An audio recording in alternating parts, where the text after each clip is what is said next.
something really weird is going on in San Francisco. The Giants organization is completely fumbling the bag. They've lost out on Carlos Correa when they were supposedly minutes from introducing him as a member of the team. They reportedly signed Aaron Judge. That doesn't happen. And all the while, not only do they lose out on Correa, but then the Mets swoop him up right away.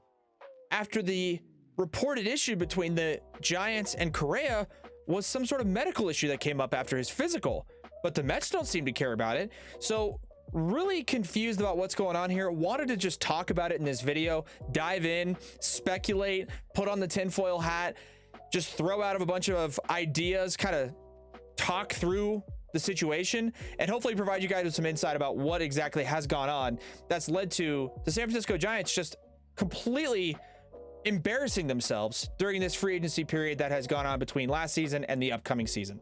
Having arrived the previous day in San Francisco, Carlos Correa woke up on Tuesday dressed to impress for his 11 a.m. Pacific time introductory news conference as the new shortstop of the Giants. This news conference never happened. Like the Brian Windhorst meme, right? Now, why would that be?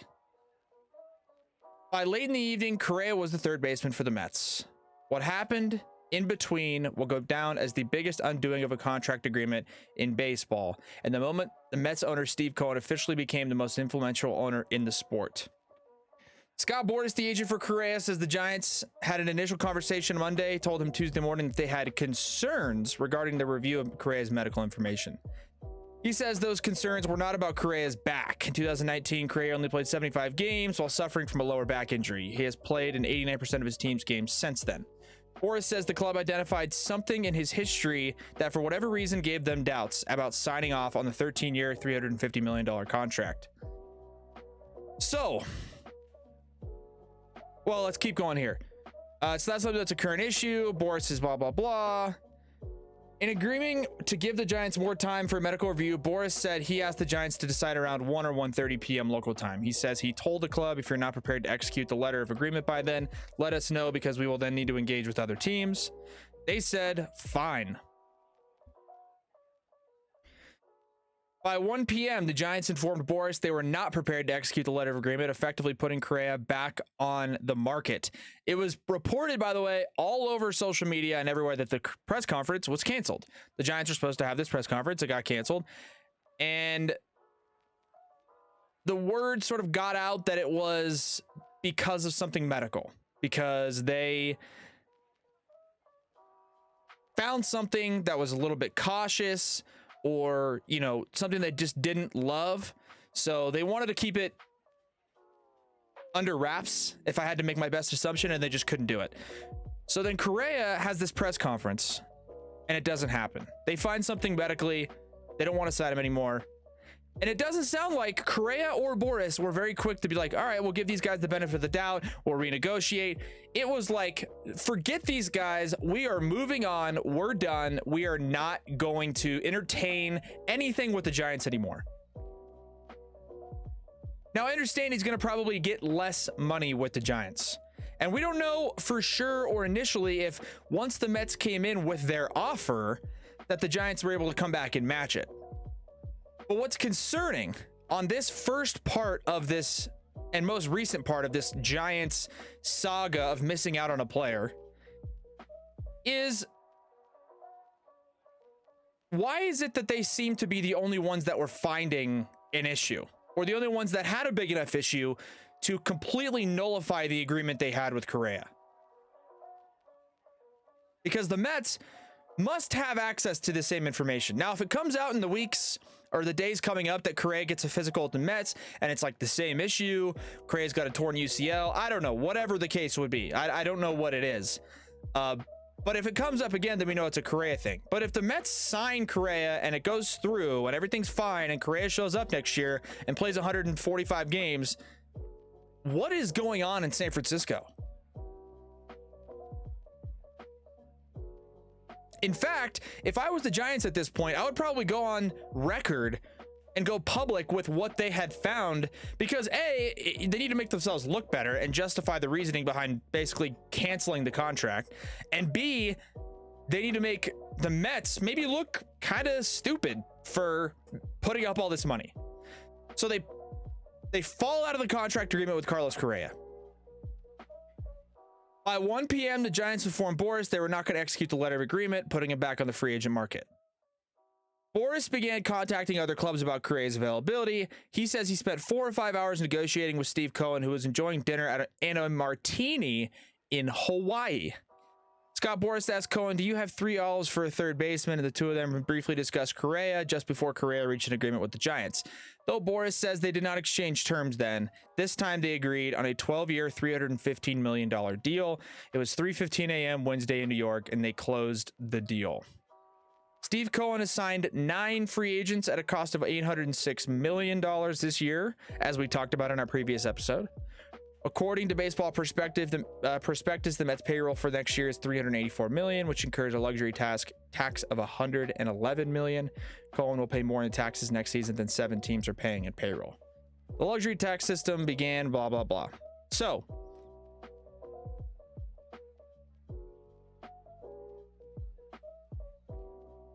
Boras is also quoted in here saying that he's a shortstop who's always wanting, or he is a shortstop who is always going to go to third base at some point.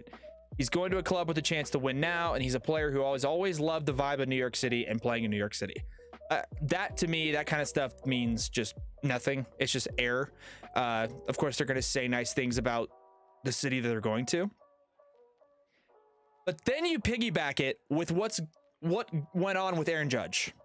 Right? You got John Heyman tweeting out Arson Judge going to the Giants. Of course, he then corrects his tweet because apparently his fat fingers couldn't type, or he didn't take the 1 millisecond it would take to read through the 5 words he typed out. So he fires off an Arson Judge to the Giants tweet, deletes it, retypes Aaron Judge appears to be headed to San Francisco or to the Giants. Then a few minutes later, he puts out, I appeared to have jumped the gun. Who is in San Francisco that is causing these issues? What is it that's causing these issues? Is it Scott Boras? Is it the players? Is it the taxes in California? I mean, there's a multitude of reasons why it's possible that a team like the Giants could miss out so badly on 2 of the biggest potential contributors, players, free agents in recent history in the sport. With the Correa situation, they had an agreement. They had an agreement in place and done. With Judge, it sounds like they had some sort of agreement, to the point where something got reported to John Heyman, and he had the confidence in his source to put out Aaron Judge appears to be headed to the Giants. And now he's not going to the Giants. Correa's not going to the Giants. And the Giants have Jock Peterson and Mitch Haniger. Those are their big splashes this offseason. Both actually very good players, by the way. That's no disrespect to them. But in comparison to a guy like Correa and a guy like Judge, I mean, what do you want me to say?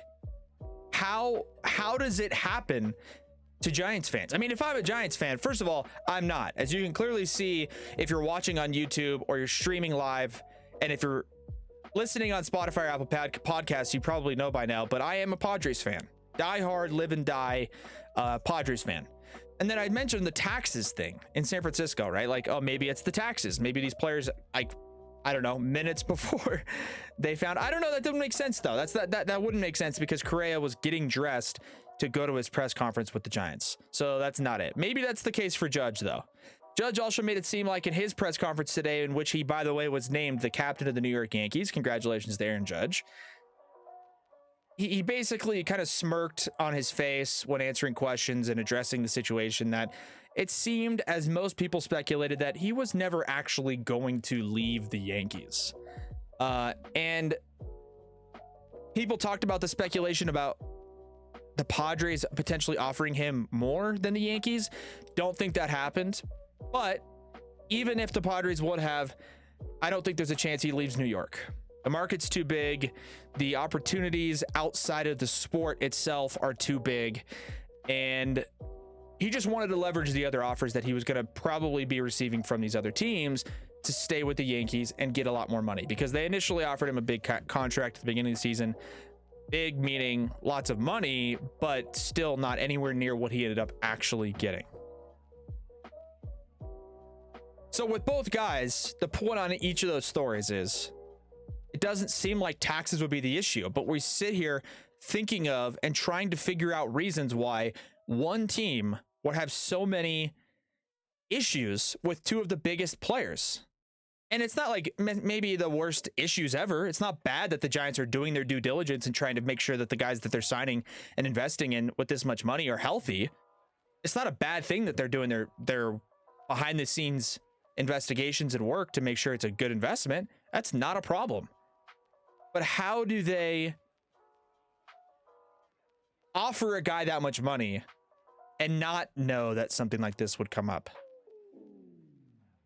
And how do they not also, I feel like there has to be a little bit better negotiation, because, or something a little bit deeper has to be going on. Because A, why would the Mets just immediately offer him almost the same amount of money and same contract? They must know that something's going on. When Boris and Steve Cohen were negotiating, Boris had to have told him, because I'm sure Steve Cohen asked him, what's going on? Why'd the deal fall through? Oh, well, this is all hypothetical. I have no idea what's going on. This is just a fake conversation, but whatever, the injury's made up, but I'm assuming or hoping this conversation happened for Steve Cohen's sake.